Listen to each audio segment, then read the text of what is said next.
પણ દુઃખની વાત એ છે કે ભાજપના ઘરે દિવાળી છે અને મારા ગુજરાત ખેડૂતના ઘરે હોળી છે. ભાજપ દિવાળી ઉજવી રહી છે, એના ઘરે કરપ્શનના પૈસા છે, ખિસ્સા ભરી લીધા છે, મારા ખેડૂતના ઘરે કાંઈ નથી, એટલે હોળી સિવાય બીજું કાંઈ નથી. આ વાત દુઃખ અપાવે એવી વાત છે.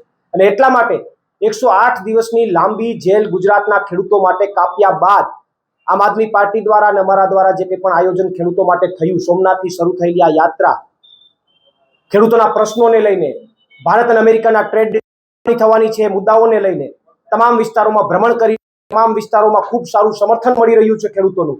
8મી તારીખે જેમ બ્રિજરાજભાઈએ કીધું એમ ગાંધીનગર મહાસભાનું આયોજન થશે.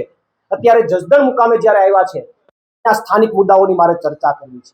મને અહીંયા જાણવા મળ્યું છે કે રોડ રસ્તાઓ તો પેરિસ જેવા જ છે, એ તો અમે જોયા છે નજર સમક્ષ. પણ મને જાણવા મળ્યું છે કે અહીંના ભાજપના નેતાઓ વર્ષોથી એવી વાત કરે છે કે તમને આ વિસ્તારને રેલ આપવામાં આવશે, પણ અહીંના ખેડૂતોને અહીંના વિસ્તારના લોકોને રેલ નથી મળી. પણ ખેડૂત અવાજ ઉઠાવીએ તો અમારા જેવા લોકોને જેલ મળે છે, જસદણના લોકોને જેલ મળે છે, એ નજર સમક્ષ છે.